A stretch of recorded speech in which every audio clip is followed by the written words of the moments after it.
খাওয়া দাওয়া শেষ করে আমরা ঘোরাঘুরি করলাম, তারপরে রুমে গিয়ে কিছু সময় রেস্ট নিয়েছিলাম। তো আপনাদের ভাইয়া বলে যে চলো সূর্যাস্তটা দেখে আসি। তো এরপরে আমরা এই যে বিচে চলে আসলাম। এখানে এসে তো দেখি শুধু মানুষ আর মানুষ, বিকেলবেলা বেশ ভালোই লাগছিল। তো এর মাঝে আবার এই যে এখানে আমরা চানাচুর খেলাম। আর আমার ছেলেরা তো আবার সমুদ্রের পানিতে নামবে, তারা পা ভেজাবে, কিন্তু আপনাদের ভাইয়া নিষেধ করলো যে যদি কাপড় চোপড় ভেজে যায় আবার রুমে যেতে হবে সেগুলো চেঞ্জ করতে। অনেক সময় ওইখানে ছিলাম। তারপরে মাগরিবের পরে আমরা ফিশ বারবিকিউ, পরোটা, 7 আপ এগুলো খেলাম ওইখানে। তারপরে একটু ঘোরাফেরা করলাম আর এরপরে রুমে এসে আবার একটু ফ্রেশ হয়ে আমরা এখন রাতের খাবার খেতে যাব। আর আমার পেটে তো একদমই জায়গা ছিল না, বারবারই বলছিলাম যে না খাওয়া দাওয়া করবো না, কিন্তু আমি না গেলে আপনাদের ভাইয়া যাবে না, আর ওইদিকে তো রুবেল ভাই আছে, তাকে তো খাওয়াতে হবে রাতের খাবার। তো তারপরও এই যে আমরা নিচে চলে আসলাম আর কি, খাওয়া দাওয়া করতে যাব। রাতের খাবার খেতে আর বেশি দূরে গেলাম না, কাছে একটা হোটেলে আমরা রাতের খাবারটা খেলাম। আর এরপরে গতকাল রাতে আমার ছেলেদের শরীরটা খুব বেশি খারাপ ছিল, কারণ সেই বিচে গোসল করার পরে আবার রুমে এসে তারা যে ঠান্ডা পানিতে গোসল করেছিল, যেই ভয়টা পেয়েছিলাম আর কি, সেই ভয়টাই আর কি সত্যি হলো। রাতে দুজনেরই অবস্থা খুবই খারাপ, অনেক কাশি ছিল, একটু গাটা গরম গরমও ছিল, একটু ভয় পেয়েছিলাম যে আল্লাহ আজকে শরীরটা কেমন থাকে। তো রাতের বেলা ওষুধ দিয়েছিলাম ওদের, সাময়িকভাবে শরীর খারাপ হলে যেই ওষুধগুলো আমরা সাথে সাথে নিতে পারি সেই ধরনের ওষুধগুলো আমরা সঙ্গে করে নিয়ে গিয়েছিলাম। তো এরপরে এই যে সকালবেলা আমরা ঘুম থেকে একটু দেরি করে উঠেছি, তারপরে এই যে নাস্তার জন্য এখন বের হচ্ছি। তো আমাদের হোটেল থেকে একটু দূরে ছিল এই নাস্তার করতে যেখানে এসেছি সেই জায়গাটা। তো তারপরে আমরা এখানে সকালের নাস্তাটা করলাম, ডিম ভাজি, ডাল ছিল, পরোটা। তো এই তো নাস্তা টাস্তা শেষ করে আমরা এখন বললাম যে আর রুমে যাব না, কোথাও ঘুরতে যাই চলো। তো আপনাদের ভাই আবার বললো যে এখানে ইলিশ পার্ক আছে, তো সেইখানটা কেমন দেখে আসি। তো ইলিশ পার্কে আসতে আমাদের আর কি, ওইখানটা যারা নতুন তারা তো বুঝবে না যে কেমন কি ভাড়া বা কত দূর জায়গাটা। তো একজনকে জিজ্ঞেস করেছিল, সে বলেছিল যে আমরা যেখানে উঠেছি সেখান থেকে ইলিশ পার্কে নিয়ে যাবে 400 টাকা ভাড়া। তো সে আর কি আমাদের নিয়ে যাবে এবং নিয়ে আসবে। এখানে আসার পর আমরা আর গাড়ি বের করিনি, যেখানে গিয়েছি দেখা যায় যে কাছাকাছি জায়গাতে গিয়েছি। তো এরপর আমার ছেলেরা ওইখানে আবার খুব দেখা যায় যে ভ্যানের মতো উপরে একটু তোশক দেয়া থাকে, সবাই পা ঝুলিয়ে বসে থাকে, তো ওইটাই উঠবে। অনেক বলেছিল যে মামুনি এইখানে তো এইভাবে তো আমরা কখনো এটা উঠিনি, এইটাই চলো। তো সেই ভ্যানের মতো ওইটাই ঠিক করলো আপনাদের ভাইয়া যে যাওয়া এবং আসা আমাদেরকে নিয়ে যাবে এবং নিয়ে আসবে। তো খুবই কম ভাড়ায় আর কি। এখানে আসলে একটু দামাদামি করতে হয়, নয়তো আর কি যে যেটা বলে সেইভাবে উঠলে দেখা যায় যে ধরা খেতে হয়। কয়েকটা আর কি গাড়ি বা অটো এগুলো ঠিক করে কয়েক জায়গায় ভাড়া ঠিক করে তারপর উঠলেই আমার মনে হয় ভালো হয়, কারণ তারা তো জানে এখানে আমরা একদমই নতুন, এইখানের কিছুই আমরা চিনি না, জানি না, শুনি না।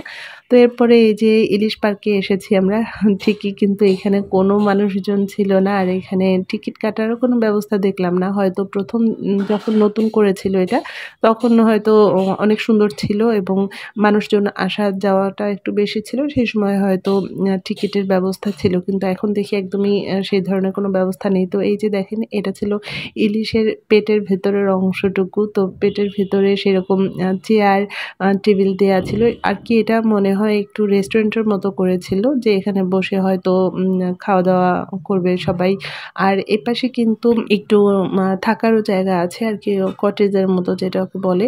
আর এই ইলিশ পার্কের ভেতরে বিভিন্ন রকম পশু পাখির ভাস্কর্য আছে। এখানে বাঘ আছে, তারপরে হরিণ, কচ্ছপ, বক, বানর, এই ধরনের অনেক পশু পাখি আছে এখানে। তো এই পাশে আরও একটা আমরা ঘরের মতো দেখলাম, যেটার আকৃতিটা ছিল একটা নৌকার মতো।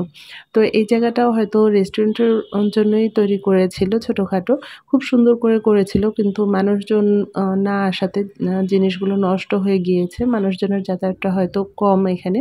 তো এখন দেখলাম যে এই জায়গাটাতে হয়তো রুম হিসেবে ভাড়া দেয়া হয়, যারা দূর থেকে আসে কুয়াকাটা ঘুরতে তা সেরকম আর কি ভাড়া দেওয়া হয় হয়তো। আর এটা হয়তো রেস্টুরেন্টের মতোই প্রথমে করেছিল। তো এরপরে দেখলাম যে এখানে আর দেখার মতো কিছুই নেই। তো সম্পূর্ণটা আপনাদেরকে একটু ঘুরে দেখালাম। আর ওই যে দোতলাটা দেখছেন ওইখানে কয়েকটা রুম আছে। দূর থেকে যারা আসে হয়তো তারা ওইখানে থাকে। কুয়াকাটা ঘুরতে এসে কেউ যদি লিশ পার্কের কথা শোনেন যে এই জায়গাটা খুব সুন্দর এবং এখানে ঘুরতে যেতে হবে, তো তারা দেখে নিতে পারেন যে কেমন সুন্দর। আর এইখানে তো এখনো কাজ চলছে। এপাশে দেখলাম কয়েকটা নতুন করে রুম তৈরি করছে হয়তো সেগুলো ভাড়া দেওয়ার জন্য যারা দূর থেকে আসবে তারা থাকবে সেই রকমভাবে। তো এরপরে আবার ওই যে ভ্যানটা দেখলেন ওই ভ্যানে করেই আমরা এখন বিচের দিকে চলে যাচ্ছি। তো আপনাদের ভাইয়া বলল যে এখন আর রুমে গিয়ে কী করব, সরাসরি বিচে যেয়ে গোসল টোসল করে একবারে রুমে যাব। তো আমরা আসার সময় সঙ্গে করে তাওয়াল আর কি ওদের কাপড় চোপড়ও নিয়ে এসেছিলাম সাথে করে। তো এইখানে আসার পরে এই যে আমার 2 ছেলে কুলফি মালাই খাবে, কারণ এত পরিমাণ রৌদ্র ছিল এখানে আর রোদের জন্য তাকানো যাচ্ছিল না। আমার ভিডিওগুলো দেখেন কেমন খোলা খোলা দেখা যাচ্ছিল। তো এখানে আপনাদের ভাই বলল যে গোসল করার আগে একটু ঘোড়ায় ওঠাই ওদেরকে, কারণ গতকাল তো ঘোড়ায় চড়ানো হয়নি। তো এইখানে আর কি কয়েকটা লোকই দেখা যায় যে ঘোড়া নিয়ে ঘোরাঘুরি করে, তারা এরকম ভাড়া দেয়। তো এইখান থেকে আমরা যেখান থেকে উঠলাম এখান থেকে একদম বসার জন্য যে ছাতাগুলো আছে তো সেই ছাতা শেষ সীমানা পর্যন্ত যাবে এবং আসবে ৩০০ টাকা করে জনপ্রতি।